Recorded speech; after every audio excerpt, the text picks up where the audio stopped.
આવવામાં ટ્રાફિક નડ્યો અને પછી અહીંયા પહોંચવામાં પણ નડ્યો, એટલે 10-15 મિનિટ જરા લેટ છું.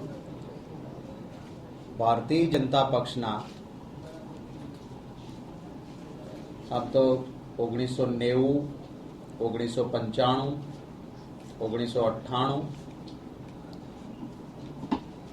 2002 અને 2007 આ બધા ચૂંટણી ઢંઢેરાઓની નકલ મેં મેળવી છે. ખાસ કરીને કારણ કે પ્રવર્તમાન મુખ્યમંત્રી શ્રી તો એમ કહી શકે એમ છે કે પહેલા માટે તો હું જવાબદાર જ નહોતો, 90, 95 ને 98, પરંતુ 2002 અને 2007 એ બંને ચૂંટણી ઢંઢેરા એમના નેતૃત્વમાં ભારતીય જનતા પક્ષે બહાર પાડ્યા. એ ચૂંટણી ઢંઢેરાના બહોળી પ્રસિદ્ધિ પણ એમણે કરી, એના નામે મતોનું રાજકારણ પણ કર્યું. મેં આપના માટે પણ કોશિશ કરું છું, 2007ની તો ઝેરોક્સ થઈ ગઈ છે, 2002ના ચૂંટણી ઢંઢેરાની પણ ઝેરોક્સ નકલ આપને આપીશું. મનોગતમાં પણ એમણે ચૂંટણી ઢંઢેરો ખૂબ વિસ્તારથી પબ્લિસિટી માટે મૂકેલો હતો. એના પાના 6 ઉપર એમણે કહ્યું હતું 2007માં કે તમામ ગુજરાતીઓને ઘરનું ઘર આપી દેવામાં આવશે. જ્યાં ઝૂંપડું, આ 2002માં પણ કહ્યું હતું, 2007માં પણ કહ્યું હતું, જ્યાં ઝૂંપડું ત્યાં જ પાકું મકાન બનાવી દેવામાં આવશે. અને હમણાં જ કચ્છ લડાયક મંચે આરટીઆઈની એપ્લિકેશનમાં ડિટેલ લઈને પ્રસિદ્ધ કરી છે, એટલે હું પડતો નથી કે છેલ્લા 10 વર્ષમાં કોઈ ગુજરાતીને આ રીતે ઘરનું ઘર આપવાનો પ્રયત્ન ભારતીય જનતા પક્ષની સરકારે કર્યો નથી. સિંચાઈ ક્ષમતામાં 1.5 ગણો વધારો થશે અને સિંચાઈના પાણીના દરોમાં ખેડૂતો માટે ખાસ રાહત અપાશે. અને કર્યું આ કામથી બિલકુલ ઉલટું, પાણીના દરમાં રાહતના બદલે સિંચાઈના પાણીના દરો છેલ્લા 10 વર્ષમાં એમણે વધાર્યા છે. ચૂંટણી ઢંઢેરા 2007માં કહ્યું હતું કે જે ખેડૂતોની કેન્દ્રએ દેવા નાબૂદી કરી છે, હવે જે ખેડૂતની ક્રોપ લોન ઉપર 10,000 રૂપિયાનું લેણું હશે એનું માફ કરી દેવામાં આવશે. 1 પણ રૂપિયો માફ નથી થયો. ખેત વીજ કનેક્શનની તમામ અરજીઓને ખેતના વીજ જોડાણ મળી જશે. ડાર્ક ઝોન સહિતના ગણીએ તો 12 લાખ ઉપર થાય. આ 10 વર્ષમાં એમણે તત્કાળના નામે પૈસા લીધા એ સિવાય દાવો એવો હતો કે તમામને વીજ જોડાણો મળશે.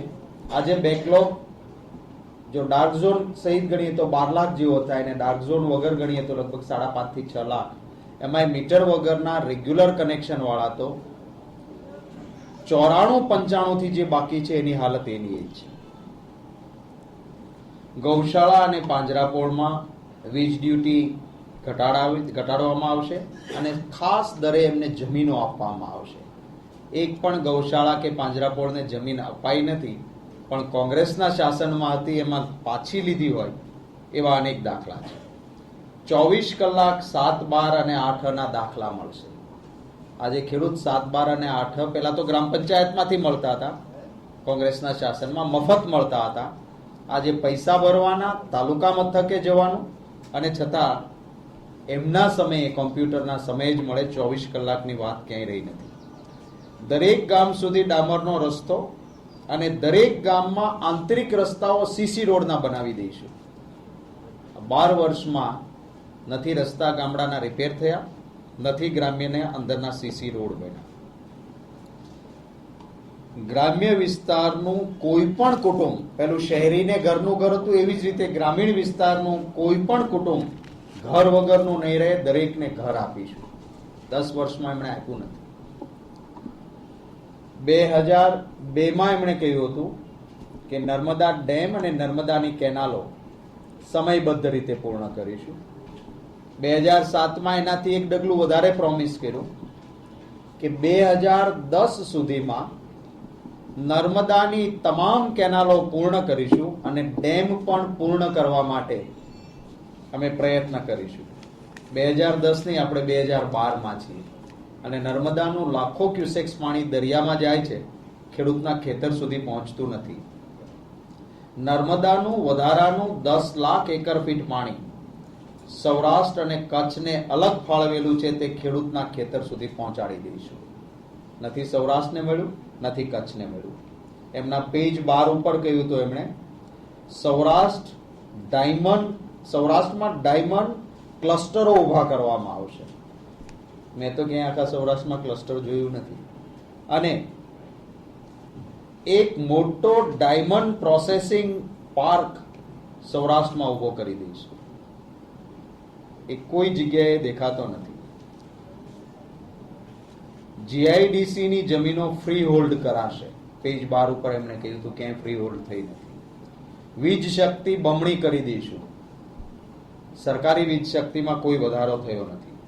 ગિફ્ટ સિટી નું નામાંકરણ કર્યું છે.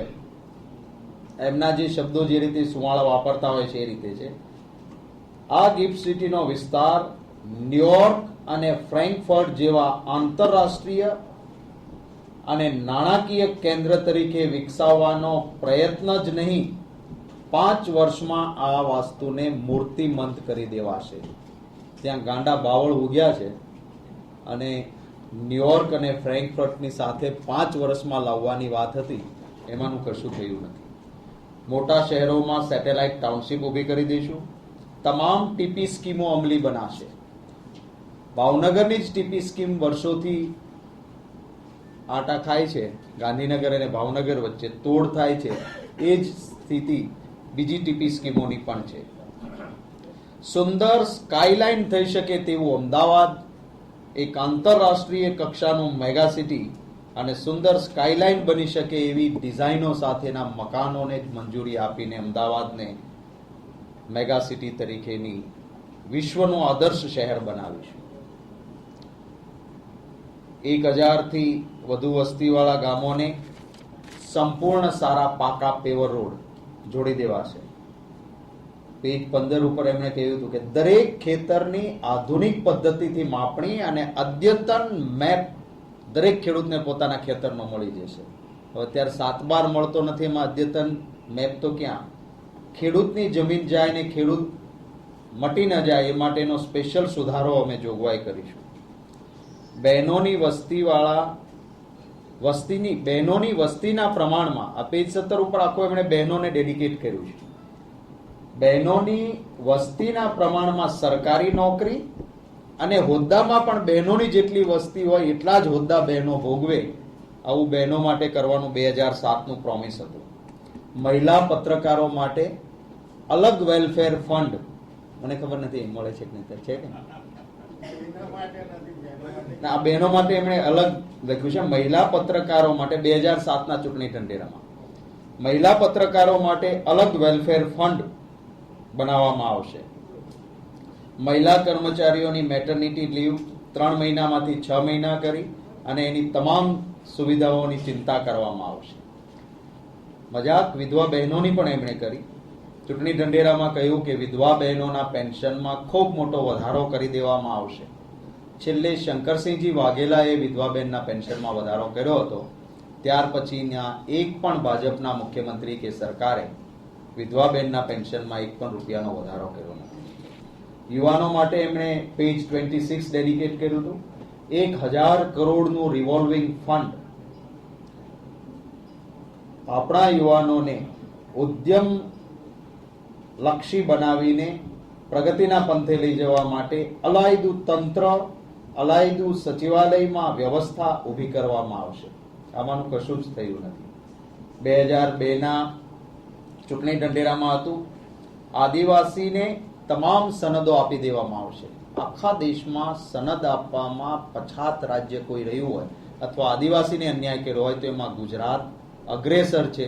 એ આંકડાઓ વિધાનસભામાં પણ અમે માંગ્યા હતા, સોશિયો ઇકોનોમિક સર્વેમાં પણ આવેલા છે. 2002માં ગુજરાતના મુખ્યમંત્રીના એ ચૂંટણી ઢંઢેરામાં હતું કે 2 રૂપિયે કિલો ઘઉં અને 3 રૂપિયે કિલો ચોખા તમામ ગુજરાતીઓને આપવામાં આવશે. 2002 ની વાત છે, તો 10 વર્ષ થયા. વડીલો માટેનું સ્પેશિયલ પેકેજ અપાશે. પશુ ચિકિત્સા માટે મોબાઈલ ડિસ્પેન્સરી દરેક ગામમાં જશે. 100 મીટર સુધીના બાંધકામને 15 દિવસમાં મંજૂરી મળી જશે. રહેણાંકની સોસાયટીમાં રહેતા સભ્યો જો પહેલી વાર ઘર ખરીદે તો એને સ્ટેમ્પ ડ્યુટીમાંથી સંપૂર્ણ મુક્તિ મળશે. રાજકોટ અને સુરતમાં હાઈકોર્ટની સર્કિટ બેન્ચ શરૂ થશે. દેશ માટે શહીદ થયેલા શહીદો માટેનો તો કમસે કમ એમણે ચૂંટણી ઢંઢેરો યાદ રાખવો જોઈએ. દેશ માટે શહીદ થયેલા વ્યક્તિના કુટુંબની સંભાળ માટે અલગ વિભાગ શરૂ કરવામાં આવશે. નર્મદા અને એમના કુટુંબની સાર સંભાળ સંપૂર્ણપણે ગુજરાતની સરકાર લેશે.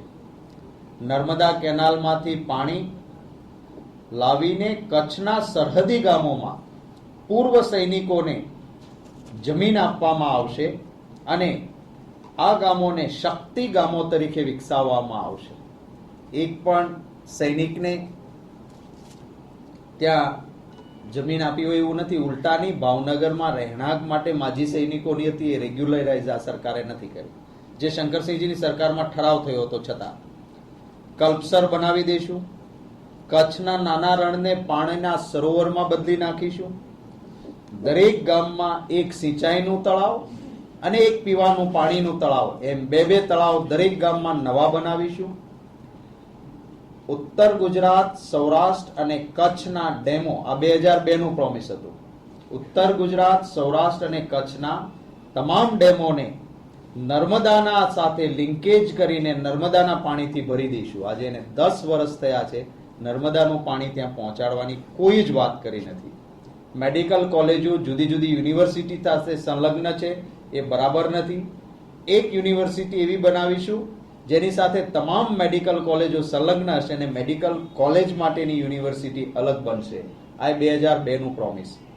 રિક્ષા, ટ્રક, ટેક્સી જેવા વાહનો ચલાવનાર ડ્રાઈવરો માટે આરોગ્યનું વીમાનું સંપૂર્ણ કવચ પૂરું પાડવામાં આવશે.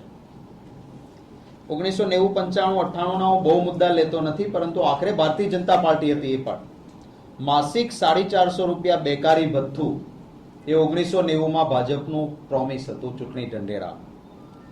વ્યવસાય વેરો સંપૂર્ણ નાબૂદ કરીશું, 1990નું ભાજપનું વચન હતું.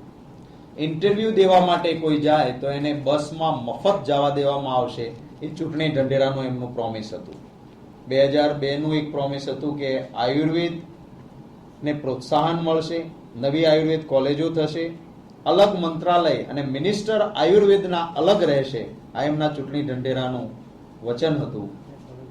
12મા ધોરણમાં 70% વધારે લાવે એવા SC, ST અને OBC ના વિદ્યાર્થીને પ્રાઇવેટ મેડિકલ કોલેજમાં જાય તો એની સ્પેશિયલ શિષ્યવૃત્તિ કરીને એની ફી સરકાર ભરશે. આ પણ એમનું પ્રોમિસ હતું. આમાંનું કશું જ થયું નથી. આ સિવાયના તો ઘણા મુદ્દા છે અને એટલે જ આપણે ચૂંટણી ઢંઢેરાના 2007ની તો ઝેરોક્સ થઈ ગઈ છે. 2002 અને એ પહેલાના હું કોશિશ કરીશ કે મારી વેબસાઇટ પર એ ચૂંટણી ઢંઢેરાઓ મુકાય, જેથી આપના મારફતે ગુજરાતની જનતાને ખ્યાલ આવે કે માણસ ચૂંટણી સમયે કેવી વાત કરે છે અને ચૂંટણી પૂરી થયા પછી સાથ સૌનો લેવાનો, વિકાસ માન્યતાનો કરવાનો, આ પદ્ધતિ ગુજરાતની છે. અને જ્યારે હવે ચૂંટણી ઢંઢેરો એમનો આવવા જઈ રહ્યો છે ત્યારે કમસે કમ એમના પહેલાના ચૂંટણી ઢંઢેરાઓ છે એમાં શું કહ્યું હતું અને શું કર્યું છે એ વાત ગુજરાતની જનતા સામે મૂકવાનો પ્રયત્ન કર્યો છે. આપના કોઈ સવાલો હોય તો એનું સ્વાગત છે.